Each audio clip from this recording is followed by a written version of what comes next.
Why do spiritual teachings differ from teacher to teacher? Have you ever wondered that? I've been working with shamans and energy healers since 2015, like a madman. I've been doing research on social media. And what I've come to realize is that you can ask one question to 10 different spiritual teachers and get like 9 or 10 different answers.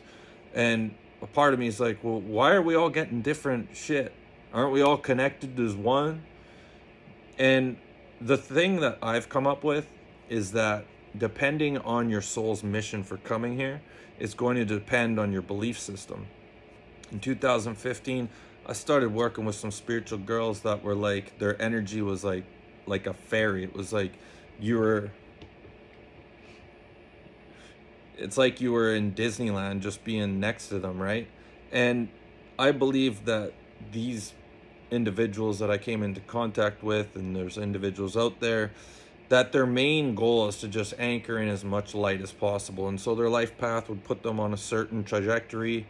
They would experience certain things and come up with certain belief systems that would allow them to anchor in as much light as possible. You know, when I was working with healers in 2015, you know, I was on a truth seeking mission, and I was just crawling out of hell. You know, a year earlier, I tried to kill myself.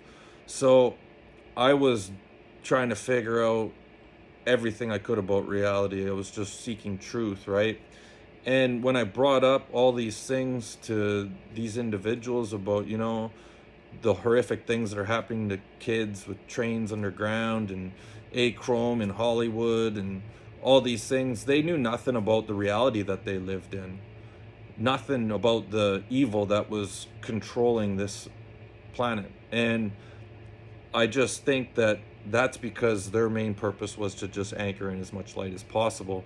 I have come up with my opinions based off the things that I've seen ever since 2014 when Archangel Michael saved my life. Now, I've come to realize that some of the things I'm teaching differ from some of the things that the other spiritual teachers are saying. For instance, ask the question, why you incarnated here? I've heard things like, oh, you're just a soul existing forever and you've experienced so much, and so you just want to come down here, have a party, have an experience, and then go off and do your thing. You know, you listen to Dolores Cannon and she'll have you believe your soul lined up here to come here as if you were going to Disneyland. Gives the impression that you wanted to come here as like something fun to do, right?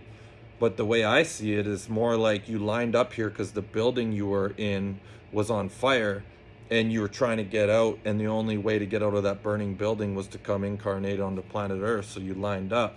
Paints a much different story, right?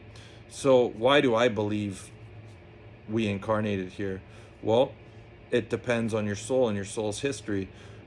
There's a timeline going on planet Earth where there's a bunch of people stuck in this monkey cycle. And beings from far away like myself have come here to help these people stuck in this monkey cycle get out, right? And, you know, some people came in here to anchor in the light, and some people, you know, had a much different path like myself. Some individuals in the spiritual community will have you believe that your guides and angels are perfect.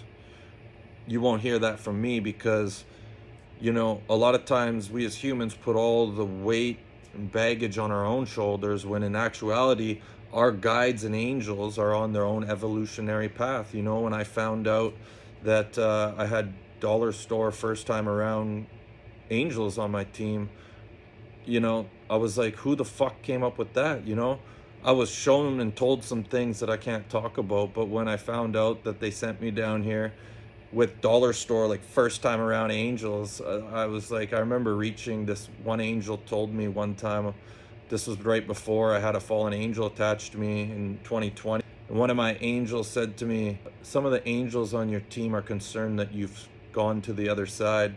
And I remember seeing my hand, except it was a black smoke, and it reached up through this dimension, and I grabbed this angel that was like this dollar store rookie angel that was first time around, and I remember squeezing his neck until his face almost exploded, and I said, you fucking think? And you know, our guides and angels are on an evolutionary path trying to get to the next level up, and our highest guide will assign these beings to us, and that's why my highest guide's no longer conscious on the other side. But you know, some spiritual teachers will have you believe everything on the other side's perfect. I left my body, was taken through time and space by the hand of an angel. I was shown sacred geometry, and I seen how the angels view this incarnation. They view it as perfect, and I disagree with that. Now, the reason why people from out of town have come here to incarnate is because if you see all of reality, all of the cosmos, 95% of the cosmos out there are high vibe. And planet Earth is like Turd Island. So beings in all of reality that are trying to feel more high vibe are like, hey, we need to raise the vibration down at Turd Island. Even though the angels see this place as perfect because of what it's capable of doing. Now, some people came here because they have karma to burn, and because of the diversity that you see here, you have an opportunity to go from here to here like nowhere else. So they see this Turd Island as perfection because of what it's capable of producing. Me, on the other hand, I see it as the polarities are too vast, and I don't believe that they should be able to coexist. And so, you know, I have my disagreements with the angels about this reality. Tried to shut it down. Had a being 5 times the size of the planet come up to me and say, I don't think so. You know, when it comes to eating meat, this is an interesting conversation in the spiritual community. You know, I just quit a 6-year vegetarian diet simply because I couldn't stand it anymore. It was driving me nuts. However, I've heard things like other ET beings in the cosmos that are high vibe don't eat meat. Only like reptilians and beings that like don't have humanity's best interest at heart eat meat. You know, after I quit my vegetarian diet, the first time I started eating chicken, I was overcome with this feeling of reptilian energy. Now I eat meat. I eat chicken and fish because I just couldn't handle it anymore. And you know, I was watching the spiritual teacher, and she brought up a very good point. It's more important to feel good about what you're doing than it is to maintain a certain diet. And that's how I felt with this vegetarian diet. I felt like it was killing me. And same thing with drinking. You know, I quit drinking for 7.5 years. And I was like, you know what? I'm in a totally different place. I can handle 3 or 4 glasses of wine now. You know, I wasn't trying to drown out my reality with alcohol anymore. So I started having a few drinks. This goes against my better understanding, my better judgment from a spiritual perspective, but I don't care because I feel happier having a few glasses of wine and some chicken wings and some chicken salad, you know. But you know, in the grand scheme of things, when planet Earth becomes Christ consciousness once again, I don't think we're going to be killing animals and eating them. Why did we incarnate? Do we eat animals? Is there a hell? That's another interesting thing. You know, some spiritual teachers will tell you there's no hell. I was straight up working with a shaman that knew like lots of stuff, told me all these things, and he's like, oh, there's no hell. And I'm like, how can you say that? Like, I've had 4 visitations from Lucifer. I've had a past life memory come back to me where I was a soul rotting in hell as a black blob. And his answer was, well, the definition of hell is a place of eternal damnness, and you're not there for eternity. And I was like, okay, well, wouldn't it be more correct to say that hell exists, but just not for eternity, rather than to straight up say hell doesn't exist in the mindset that you're stuck there for eternity? You know, there's some people that say you don't go to hell. There's some people that say there's no judgment on the other side.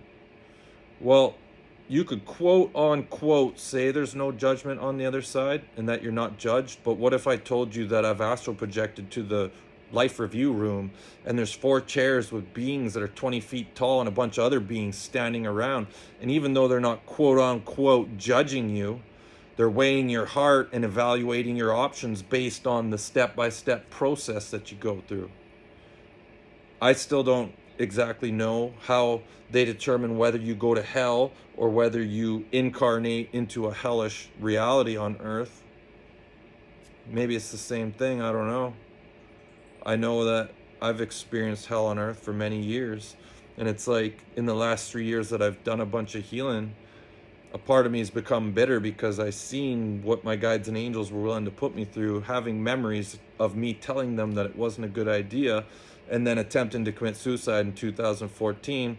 I see how incompetent they were and how willing they were to gamble with my soul going to hell. So my opinions are based off of the things I've experienced, and when it comes to spiritual teachings, you really just have to check in with your gut. That'll lead you down the correct path.